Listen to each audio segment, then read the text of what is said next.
190 million pound में relief मिलना ये मुश्किल होगा। बानी पीटीआई और बुशरा बीबी को सजा नहीं होती, फिर आप कह सकते हैं कि जनाब ये तो डील हो गई और पसे पर्दा कोई मुज़ाकरात और मुलाकातें चल रही हैं, क्योंकि ये इतना ओपन केस है कि इसमें कोई जवाब ही नहीं बन रहा। अस्सलाम वालेकुम नाजरीन, मैं हूं अहमद मंसूर। 16 जनवरी और आज सारा दिन साड़ी गल हो गई, साड़ी मुलाकात हो गई। लो जनाब, लुडियां शुडियां डालने शुरू हो गए और क्या खुशी चेहरों पे, और क्या विक्ट्री के वो एक तरह से तासुर देने वाले बयानात। आर्मी चीफ के साथ बैरिस्टर गोहर की मुलाकात हो गई है और उसमें अपने जो मामलात हैं जो वो बताए हैं और बहुत अच्छा हो गया जनाब। एस्टेब्लिशमेंट से बराह रास्त मुज़ाकरात खुशाइंद हैं और बानी पीटीआई जेल में अब बैरिस्टर गौहर को शाबाशें भी देते नजर आ रहे हैं। जनाब छा गए हो भाई गौहर साहब, वो कम कर दिखाया है जो अब तक नहीं हो रहा था।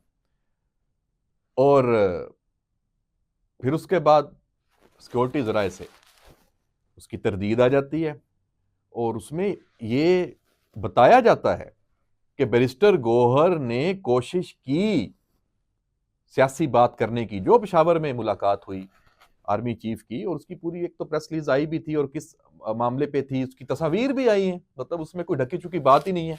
मतलब मुलाकात तो हुई है, हाँ, अकेले में, अलैदगी में, और कोई मुज़ाकरात के हवाले से कोई डिमांड्स की गई हैं, कोई डील, कोई रास्ता मिल रहा है, कोई ऑप्शन मिल रहा है। इस हवाले से इसकी अब एक बात की समझ नहीं आती। मतलब जब आप इस तरह का बयानिया बनाते हैं और इस तरह की कहानियां घड़ लेते हैं तो कम से कम ये तो सोच लें कि इतना तरद्दुद करने की क्या जरूरत है कि एक विजिट हो पेशावर में सिक्योरिटी मामलात के हवाले से और एक एफर्ट हो और उसकी संजीदगी ये हो कि वो सूबे के खैबर पख्तूनख्वा के जो इस वक्त इश्यूज हैं सबसे ज्यादा अमन व अमान और सिक्योरिटी के हवाले से, अफगानिस्तान के हवाले से, उस पर सियासी जमातों का एक इत्तफाक राय कि उस पर सियासत नहीं करनी, ये मैसेज था उस मुलाकात का। लेकिन आपने उसमें भी सियासत कर ली। यानी आपकी गैर संजीदगी की इंतहा ये है कि एक जो अस्करी और सियासी रहनुमाओं की एक मुलाकात, जिसमें तमाम सियासी जमातें जो आपस में इकट्ठे नहीं बैठती थी वो उस मीटिंग में मौजूद थी, जैसे अली अमीन गंडापुर से लेके फैसल करीम कुंडी से लेके एएनपी के रहनुमा, जेयूआई, जमात इस्लामी, सब उसमें मौजूद थे, नून लीग, आफ्ताब शेरपाओ। आपने उसको भी सियासी तौर पे मुतनाज़ा बनाने की कोशिश की। मतलब ये तो आपकी सोच है कि आप इस वक्त, आपको हर तरफ से सिर्फ ये चाहिए कि स्टैब्लिशमेंट। अच्छा, आपने जो मुज़ाकरात सियासी तौर पे, जिसको आप खुद भी कह रहे हैं कि ये मुज़ाकरात जो पार्लियामेंट हाउस में स्पीकर एयाज सादिक की सदारत में उसका तीसरा राउंड हो रहा है, आप उसकी अहमियत को भी खुद कम कर रहे हैं कि भाई ये तो ऐसे ही ढकोसला है, असल तो वो बस मुलाकात हो गई है तो बस वो चीजें वहां तय होंगी। तो आप बुनियादी तौर पे तो फिर हुकूमत को भी मौका दे रहे हैं कि वो इन मुज़ाकरात के हवाले से फिर संजीदगी ना दिखाए। अच्छा, अभी जब आप लोगों ने यहां हमसे तो बात करनी नहीं है, आर्मी चीफ और फौज एस्टेब्लिशमेंट के साथ ही करनी है, तो जाओ जाके फिर कर लो वहां पे, फिर हमारे साथ क्यों बैठे हैं। मतलब आप देखें इससे कितना एक अमल जो शुरू हुआ उसको भी आपने नुकसान पहुंचाया। ये इससे ज्यादा बेवकूफी। लेकिन मसला ये है कि आप फंसे इतनी बुरी तरह से हैं। अब वो कहते हैं ना, डूबते को तिनके का सहारा। मुलाकातें चाहिए आप लोगों को। अब इसमें मैंने जैसे पहले कहा कि इसमें तरद्दुद करने की क्या जरूरत थी। जब ऐसी मुलाकातें अगर माजी में होती आई हैं तो आपको नहीं पता कि जाएं इस्लामाबाद, रावलपिंडी में, यहां पे हो जाए मुलाकातें, क्या पहले माजी में नहीं हुई? अगर होनी होती तो इसके लिए पेशावर में एक ओपन, जब बाकी सब भी वहां मौजूद हैं और उसकी एक सबकी नजरें भी उधर हैं, वहां एक कोने में साथ जाके बैरिस्टर गौहर, और बैरिस्टर गौहर को आप इतनी अहमियत देने लग गए खान साहब और बाकी पीटीआई, तो ये तो बिल्कुल ही अजीबो गरीब बात है। हाँ, अगर आप कहते हैं ना कि बुशरा बीबी की कोई खुफिया मुलाकात हुई है, अगर आप कहते कि जनाब पीटीआई के जो बाकी यहाँ के जो लीडर हैं, या इमरान खान से बानी पीटीआई से डायरेक्ट कोई राब्ता हो गया है, तो फिर कोई उसकी वजन भी होता। बैरिस्टर गौहर बहरहाल उनकी फूट शूट बड़ी बन गई। 2-4 घंटे के लिए हर कोई जनाब ऐसे देख रहा था और मिस्टर गौर ऐसे बैठे हुए थे कि आर्मी चीफ से मुलाकात हो गई जनाब, चाह गए हैं जनाब, कमाल हो गया जनाब, बड़ी फूट उन्होंने बनाई अपनी। लेकिन ये वाले टैक्टिक्स नहीं चलने। क्यों? क्योंकि आप अभी जो मुज़ाकरात हुए हैं उसका देख लें कि आपने जो तहरीरी डिमांड्स जिस पे फड्डा था और मुज़ाकरात में डेडलॉक था वो आखिर आपने दे दी। तो उन तहरीरी डिमांड्स के सामने आने के बाद अब सूरत हाल क्या है? इतना बड़ा सरेंडर पीटीआई कर चुकी है। ना इलेक्शन 8 फरवरी के हवाले से कोई डिमांड रखी कि जनाब दोबारा होने चाहिए हमारा वो जो फॉर्म 47 वाला बयानिया, ना मखसूस नशिस्तों के हवाले से कोई डिमांड रखी जो मामला चल रहा है, पेंडिंग है। आप एक आम सी बिल्कुल कि जनाब तहकीकात करवा लें जो वाकयात हैं, एक 9 मई के और एक 26 नवंबर के। अच्छा, उसमें भी आपने सीसीटीवी ले लें, ब्लू एरिया में फायरिंग हुई है, फलाह हुआ है, वहां से देख लें। मतलब अजीबोगरीब किस्म की शरायत। भाई जब आप तहकीकात जुडिशल कमीशन होता है ना, तो सिर्फ फिर एक पार्टी की मर्जी का सिर्फ नहीं होता। फिर जुडिशल कमीशन फिर अगर बनना है तो फिर ये भी बने कि इस के लिए प्लानिंग क्या की गई थी।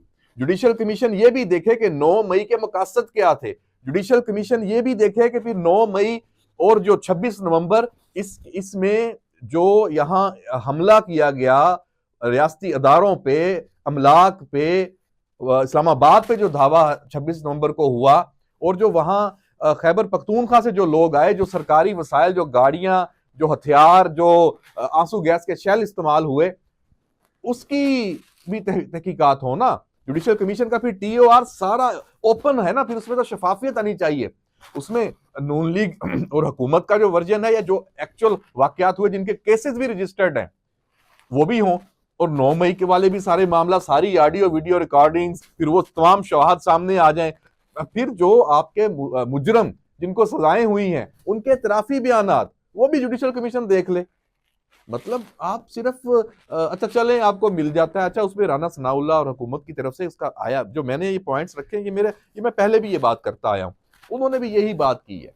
और उन्होंने बज़ाहिर तो यही कहा कि ये जो आपके मुतालबात हैं ये ऐसे नहीं है कि इनको हम मान लें, लेकिन फिर भी हुकूमत ने एक सब कमेटी बना दी वजीर कानून आजम नजीर तारड़ की सरबराही में। वो जवाब लिखेगी, देखेगी, जायजा लेगी कि क्या क्या हो सकता है इसमें बैठ के। मैं तो अभी भी ये समझता हूं कि अगर इनको पीटीआई को एक फेस सेविंग चाहिए, ये तो बहुत ही आम सी डिमांड्स हैं। असल में तो वो बिल्कुल अपने हर बयानिए से पीछे हट गए हैं। उनका सारा मौकफ बढ़ चुका है इन मुज़ाकरात में। ये बिल्कुल ये चीजें ऐसी लेके आए हैं कि कहीं इस पे भी हमें बस एक फेस सेविंग मिल जाए, जैसे मैंने पहले कहा।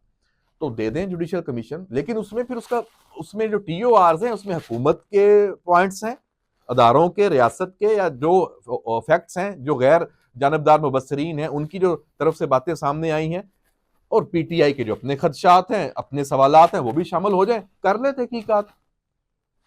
ये जो मुकदमात है ये भी तो एक काइंड ऑफ जुडिशल कमीशन ही है ना। वहां भी तो ये सारी चीजों इनका जायजा लिया जा रहा है, उनकी जो तफसीलात है वो ले आए उनमें।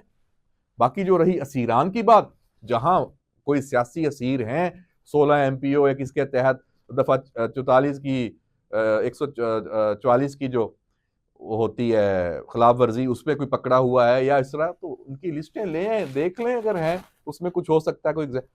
लेकिन मैं फिर बार बार यही कहूंगा, ये 190 मिलियन पाउंड में रिलीफ मिलना ये बड़ा मुश्किल होगा। हाँ, अगर इस पे बानी पीटीआई और बुशरा बीबी को सजा नहीं होती, ठीक है ना, फिर आप कह सकते हैं कि जनाब ये तो डील हो गई है और पसे पर्दा कोई मुज़ाकरात और मुलाकातें चल रही हैं। क्यों? क्योंकि ये इतना ओपन केस है कि इसमें कोई जवाब ही नहीं बन रहा। अभी तो वहां एक मैं प्रोग्राम देख रहा था, आपने भी देखा होगा कि इन 4 सालों में 200 स्टूडेंट्स जनाब वहां पे, अरबों रुपए का प्रोजेक्ट, यूनिवर्सिटी अलकादर ट्रस्ट, वो स्टूडेंट कितने हैं गिनती के।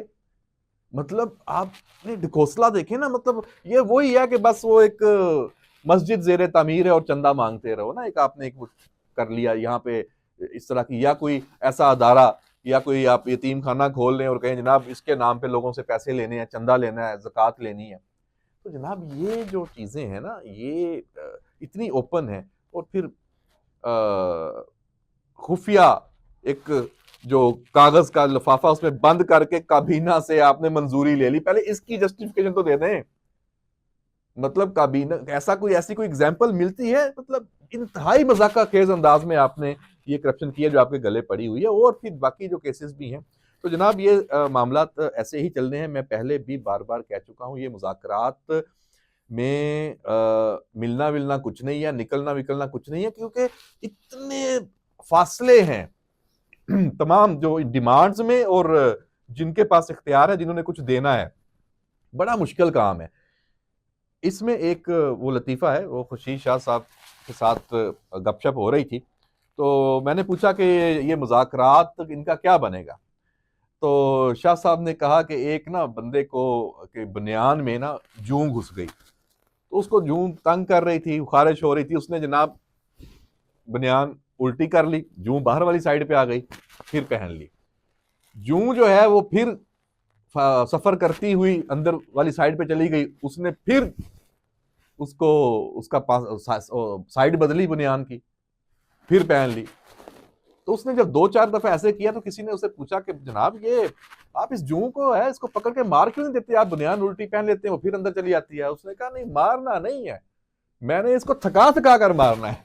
तो ये जो मुज़ाकरात है ना, ये भी थका थका कर मारने की है सारी कहानी है, निकलना विकलना कुछ नहीं है। और मामलात ऐसे ही चलेंगे, कोई तब्दीली नहीं आने वाली।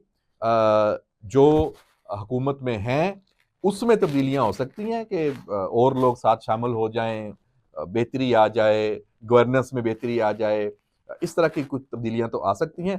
पार्लियामेंट में ओपोजिशन का रोल कुछ मजबूत हो जाए, जैसे अभी आजकल का काम शुरू है, तकरीरें शकीरें हो जाया करें, कुछ थोड़ा बहुत शुगर मेला लगा रहे। लेकिन 9 मई 26 नवंबर का एक्शन रिप्ले नहीं होगा, बिल्कुल इसकी गुंजाइश नहीं है। और वो जो 4 साल का दौर गुजरा है, वैसा दौर भी नहीं दोबारा आएगा। आप देख लीजिएगा, ये मेरा तज्जिया है, आप इससे इख्तिलाफ कर सकते हैं, लेकिन होगा यही, मुझे तो पूरा इस पे गुमान है। तो जनाब जुड़े रहें और फीडबैक ज़रूर दें, हमारे यूट्यूब चैनल को सब्सक्राइब भी करें। और कल का दिन है और अगले हफ्ते एक जो केस है फौजी अदालतों से, जो सिविलियंस का ट्रायल है, उसका भी कुछ ना कुछ निकलेगा। तो उस पर जब कोई बड़ी कोई डेवलपमेंट आएगी उस पर भी नज़र रखेंगे, और बाकी भी जो मामला चल रहे हैं उस पर भी बात हम करते रहेंगे। और हाँ, अगर इस मुलाकात के हवाले से कुछ और सामने आया, जो हुई है नहीं हुई, अगर हुई है तो उसमें क्या बातें हुई, तो उससे भी आपको ज़रूर आगाह करेंगे। उसमें कुछ मसालेदार चीज़ें होंगी ज़रूर। अल्लाह हाफिज़।